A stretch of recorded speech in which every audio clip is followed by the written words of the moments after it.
Joining me today from the Department of Ag Trade Consumer Protection, we call it DATCP here at Fact TV, and we call this guy over here Michael. Michael is back, and we're continuing our discussions on Financial Literacy Awareness Month. Today we're going to focus on debt relief scams, and as we were talking about this off air, I said every time I hear a commercial like this, a TV commercial that is, I'm always like, is it really legit? Like, is it really, like, are they really going to help you get some relief in your debt? It just kind of leaves you like, it already throws up a lot of red flags for me, probably because I talk to you too much, but just ultimately you're like, I don't know. So wrap your head around this, debt relief, what are we talking about, really? Well, we're talking about first, and having those red flags is always good. It's always good to be cautious and question what type of service am I going to be purchasing or getting into, especially when you're dealing with money.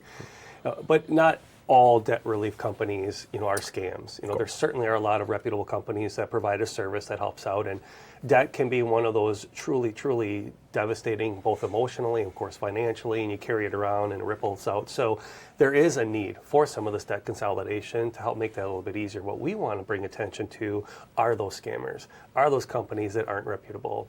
And one of the first things, and then one of the best indicators to see if it is a scam, is if they're asking you to pay upfront fees.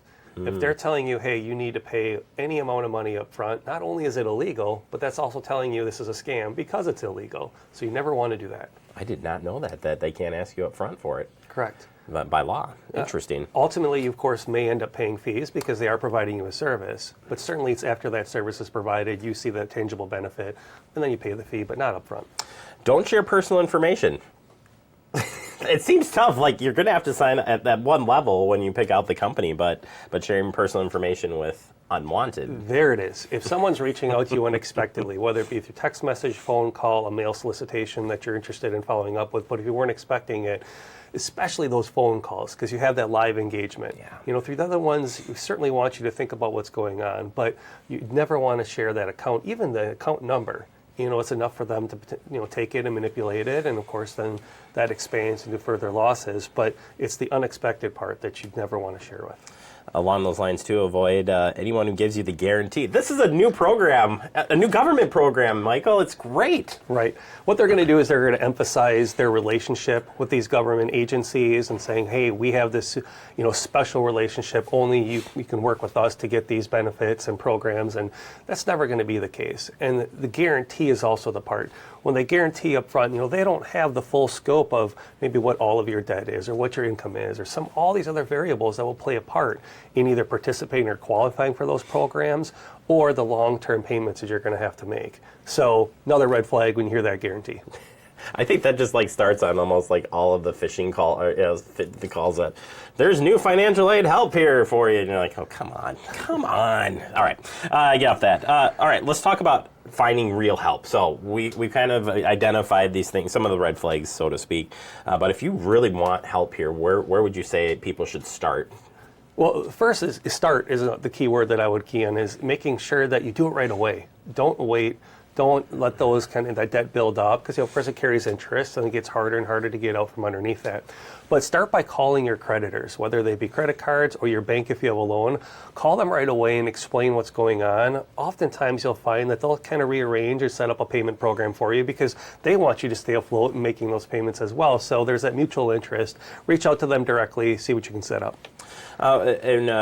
Working there is credit card counseling programs out there too that can help you manage money. It probably comes from the banks too, or it comes from lender, whatever. But again, another resource. It is. You have the banks, but also universities for students will have that. We've seen the military provides a lot of service, both for current and retiree service members that will help out with that. There's also the U.S. Cooperative Extension Service branches, which is a designated branch of government that really helps out with these debt solutions and helping us get out from underneath that and get back on track. If you think that you've been associated with a debt relief scam, after hearing this segment today, you're like, uh-oh. I was like 2 check marks in and already thinking I'm in trouble here.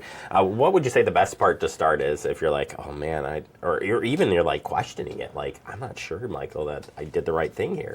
The first thing I would do is, depending on which account or credit you think you have that issue with, is call that lender, call that creditor right away. let them know that you think you may have participated in a scam or fell victim to it, and so that they can stop any further loss. They'll freeze that account, maybe give you a different number. The lenders will put in a little bit more security measures, that's what you can look for. Second, for yourself, if you maybe as part of the debt relief scam gave a username or password, and maybe that's a password you use in other places, go ahead and change that. We don't want that to become compromised someplace else.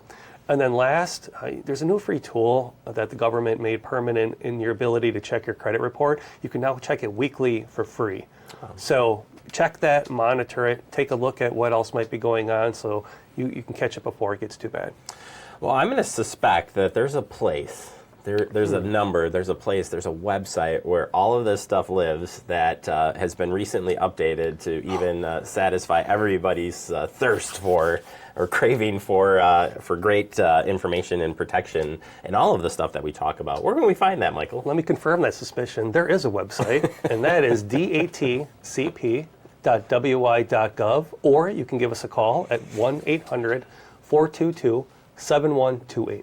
I love, if I come across a new scam, I love kind of going onto the website and like, I wonder if I could find something in the, that kind of goes with like, hey, this is a scam, or confirm my suspicion of, yep, this is the red flags that I needed to know before pursuing. It is. Not only can you check our website for more information on a lot of the scams that we talk about, but another really great, easy tool is to just go to your search engine they normally use, type in whatever it is, and add the word scam to it.